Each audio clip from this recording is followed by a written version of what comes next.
So I've traced and drawn on my image and created this kind of interesting abstract image.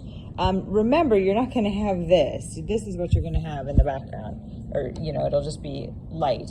So it's very abstract in what I've done here. It's kind of a cold face. I'm not sure in the end if it's going to be exactly what I'm going for.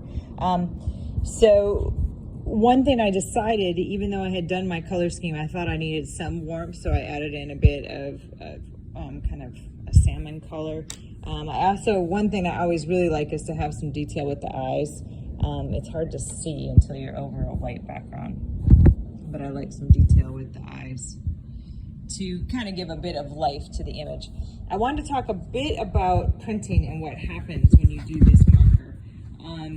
If your paper is too wet, you'll get a lot of blurring of your image.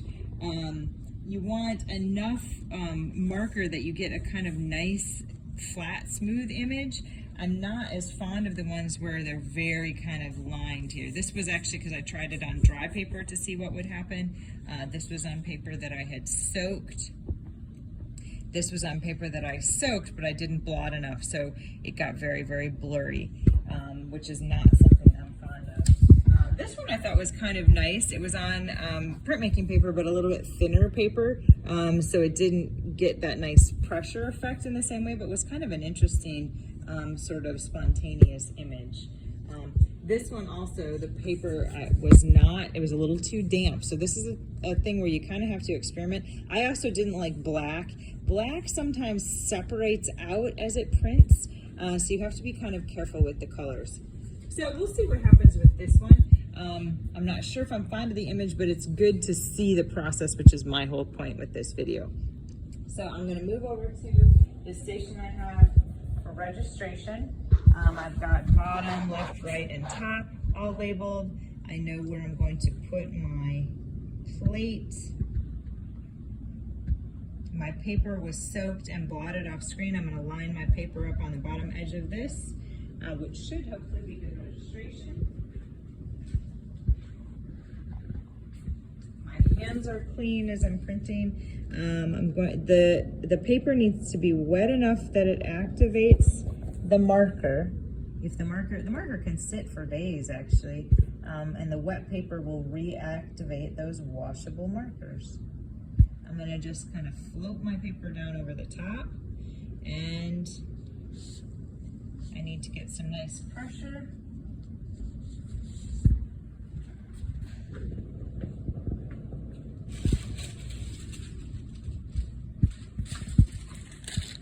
I've got my wax, or actually this is parchment paper, and my bear.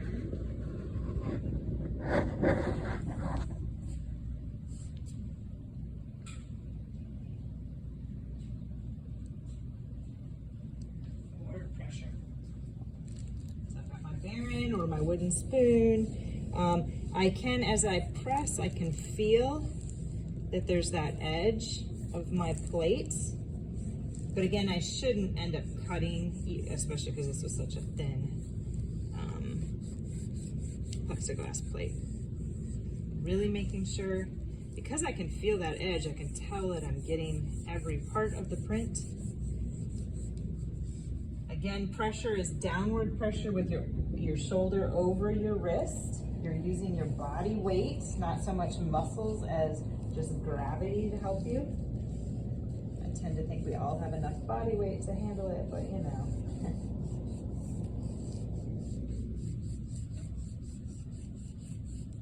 So I've done the whole thing. I'm gonna kind of just go back with my fingers and press along that plate just to make sure I didn't miss any edge.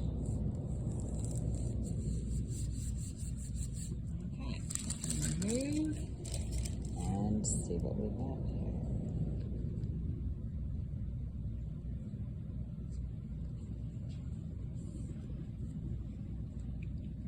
You can see where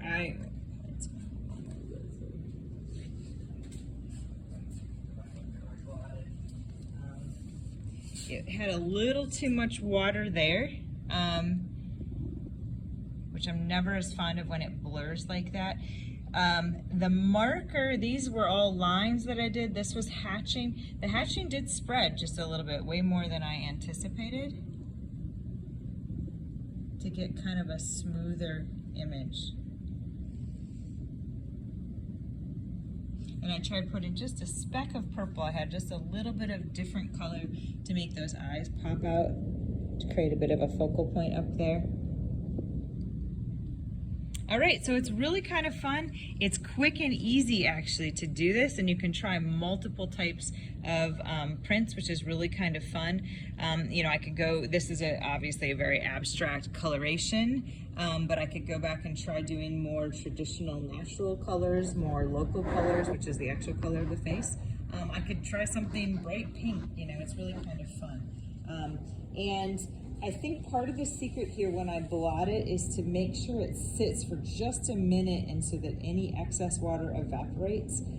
Actually, just in the time that it took me to get everything ready off screen, I had pre-blotted, and that was probably just enough time for the humidity to pull a little bit of that moisture out of the paper.